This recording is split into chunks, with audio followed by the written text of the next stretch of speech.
नमस्कार, स्वागत है आपका रिपब्लिक भारत पर। मैं हूं आपके साथ अनामिका सिंह काली। इस बुलेटिन में साथ गायत्री और वैभव भी, लेकिन पहले रुक करते हैं बड़ी खबर का, जो कि हल्द्वानी से।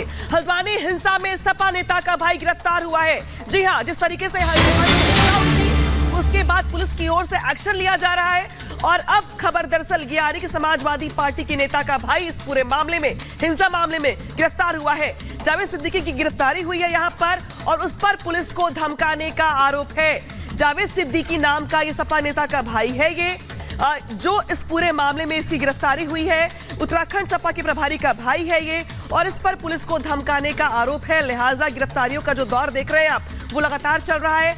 8 फरवरी के वीडियो के आधार पर यह अरेस्टिंग हुई है।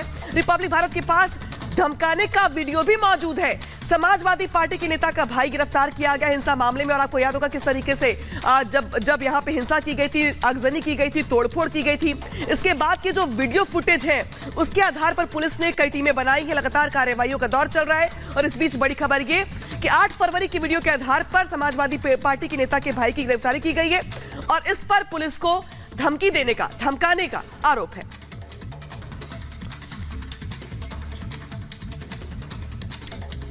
और चलिए सीधे हम रुक कर लेते हैं। मीनाक्षी इस वक्त हमारे साथ हल्द्वानी से जुड़ गई हैं।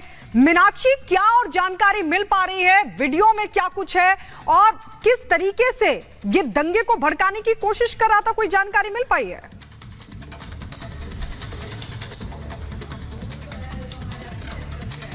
देखिए, अभी जो जानकारी मिल रही है, एक वीडियो सामने आया है जिसमें पंकज उपाध्याय पहुंचे हुए थे अपने दल के साथ 8 फरवरी को उस जगह पर जहां पर अवैध निर्माण गिराया जाना था और उस दौरान जमकर के बहस होती है अब्दुल मलिक से, क्योंकि वो अपने पेपर दिखा नहीं पाता है और ऐसे में पंकज उपाध्याय उससे लगातार बोल रहे थे कि आप पेपर दिखाइए, अगर आपके पास पेपर है तो हम इस ढांचे को नहीं गिराएंगे।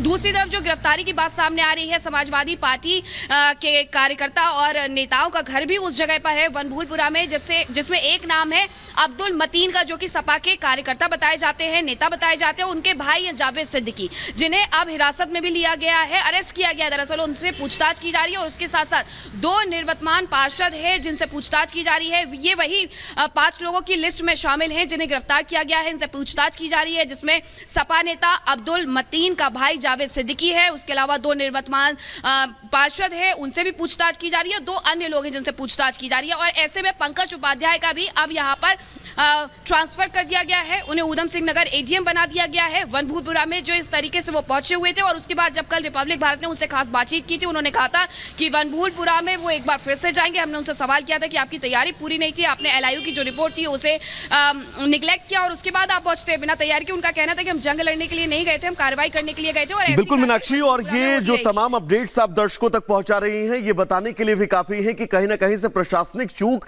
इस पूरे मामले में जरूर थी। एक बार बड़ी खबर अपने दर्शकों को बता दें, आपके पास लौटेंगे। दरअसल हल्द्वानी हिंसा से जुड़ी ये बड़ी खबर है। केंद्र से राज्य ने अतिरिक्त फोर्स जो है वो मांगी है। 4 कंपनी अतिरिक्त फोर्स की मांग की गई है।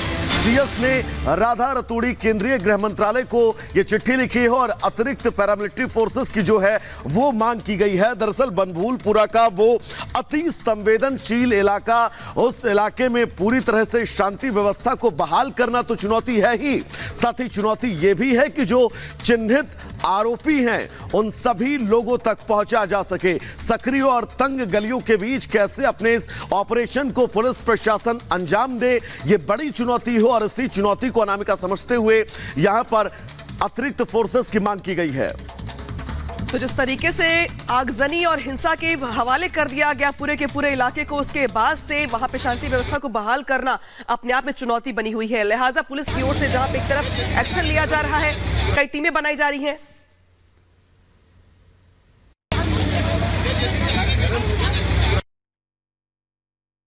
तो और ये तस्वीरें दूसरी तरफ अब राज्य सरकार की ओर से यहां पर गृह मंत्रालय को चिट्ठी लिख करके अतिरिक्त फोर्स मांगी गई है ताकि शांति व्यवस्था को बहाल किया जा सके। हालांकि कुछ इलाके ऐसे हैं जहां पर कर्फ्यू में ढील दी गई है, लेकिन अभी भी जो हिंसक प्रभावित इलाका है वहां पे कर्फ्यू में ढील नहीं दी गई है। सीधे रुख करते हैं मीनाक्षी का।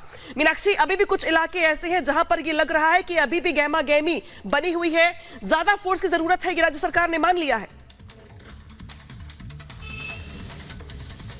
बिल्कुल, जो मुख्य सचिव है राधा रतोड़ी, उन्होंने एक चिट्ठी लिखी है गृह मंत्रालय को और 4 अतिरिक्त जो कंपनियां हैं उनकी मांग उनके द्वारा की गई है। इसके अलावा हल्द्वानी का जो वनभूलपुरा क्षेत्र है उसे पहले ही मजिस्ट्रेट 7 मजिस्ट्रेट हैं जो तैनात किए गए हैं, 5 सुपर जोन में बांटे गए हैं। वनभूलपुरा क्षेत्र के अलावा कई ऐसे और इलाके हैं जहां पर अभी भी कर्फ्यू रहने वाला है।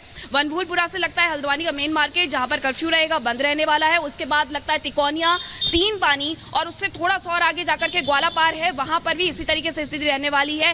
कैंट जो एरिया है वहां पर भी इसी तरीके से स्थिति रहेगी, लेकिन वनभूलपुरा एकमात्र ऐसा क्षेत्र होगा जहां पर इंटरनेट की भी पाबंदी रहेगी, बाकी एरिया में इंटरनेट की पाबंदी नहीं रहेगी। वनभूलपुरा के आसपास इंटरनेट की समस्या का अभी भी सामना किया जा रहा है, लेकिन जो 4 कंपनियों की मांग की गई है उससे साफ ये नजर आता है कि जिस तरीके से प्रशासन को यहाँ चुनौती दी गई है, प्रशासन को चैलेंज किया गया है, सरकार ने भी पूरी तरीके से टाल दिया है कि जो इस पूरी कार्रवाई के पीछे रहे हैं, जो दोषी है, उपद्रवी है, उन्हें वो सजा दे करके रहेंगे। और यही वजह है कि अभी तक 100 लोगों को अरेस्ट किया गया है, डिटेन किया जा रहा है 5000 से ज्यादा लोगों को, और इसी के साथ साथ जो 5 लोग हैं उन्हें गिरफ्तार करके उनसे पूछताछ की जा रही है कि आखिरकार किस तरीके से ये पूरा दंगा भड़काया गया था। और अब्दुल मलिक जिसके बगीचे पे ये पूरा निर्माण था, उसे इस पूरी घटना का मास्टरमाइंड बताया गया। मीनाक्षी, हमारे साथ जतिन भी इस वक्त लाइव जुड़ गए हैं। जतिन, वीडियोज सामने आए, चाहे अब्दुल मलिक की बात हो, सीधी पुलिस को चुनौती दे रहा है, इसके अलावा चाहे बात जावेद सिद्दीकी की हो, ये तमाम वीडियोस ये साबित करते कि खुली चुनौती पुलिस को दी जा रही थी, क्योंकि ये जानते थे कि इनकी तैयारी पूरी है। जी बिल्कुल, अब्दुल मलिक की बात करें या जावेद की बात करें, इन दोनों ने एक ही काम किया। पहले तो पुलिस को रोकने की कोशिश की, गहमा गहमी वहां पर हुई, और वो तमाम सबूत अब लोकल पुलिस के पास भी हो, रिपब्लिक भारत भी वो वीडियो लगातार दिखा रहा है। इसके बाद दंगा भड़काने की भी इन दोनों ने कोशिश की, लोगों को गैदर किया और तैयारी पूरी थी। और ये LIU की रिपोर्ट है, वो भी ये साफ बता रही है कि किस तरीके से पहले से ही तैयारी कर ली गई थी कि जब पुलिस एग्रेसिव होगी या रोकने की कोशिश करेगी, गहमा गहमी बढ़ेगी, तो किस तरीके से पेट्रोल बम का इस्तेमाल करना है। लेकिन सबसे बड़ी बात इसमें जावेद की निकल कर आ रही है। जावेद समाजवादी पार्टी का नेता है, अखिलेश यादव के साथ उसकी तमाम फोटो सामने आ रही है। जावेद का क्या रोल है, जावेद के भाई का क्या रोल है, मतीन अहमद जो कि समाजवादी पार्टी से ही प्रदेश सचिव है इस हल्द्वानी इलाके के, तो कहीं ना कहीं जावेद के रोल की भूमिका को अब पुलिस वेरीफाई कर रही है, क्रॉस चेक कर रही है। उसके सोशल मीडिया हैंडल को खंगाला जा रहा है ताकि वो किन लोगों के संपर्क में था, कैसे उसने गैदरिंग की। और लगातार जो वीडियो हम आपको दिखा रहे हैं उसमें बुलडोजर कार्रवाई जब एक तरफ हो रही है तो जावेद पुलिस के साथ धक्का मुक्की करता हुआ भी नजर आ रहा है। 17 नंबर गली से जावेद को गिरफ्तार किया गया है और बड़ी गिरफ्तारी के तौर पर हल्द्वानी पुलिस इसको लेते हुए देख रही है। और जावेद का नाम जो FIR दर्ज की गई है उस FIR के अंदर जावेद का जिक्र भी है, उसको नामजद भी आरोपी इस पूरे मामले में पुलिस द्वारा बनाया गया है। जिस तरीके से प्रशासन पहले ही बोल चुका है कि NSA के तहत अब वो कार्रवाई करेंगे, तो कहीं ना कहीं NSA भी अब जावेद और बाकी जो 4 आरोपी है उनके ऊपर लगता हुआ नजर आएगा। लेकिन सबसे बड़ी बात कि अब्दुल मलिक कहां है, अब्दुल मलिक की गिरफ्तारी इस केस में अभी तक नहीं हो पाई है।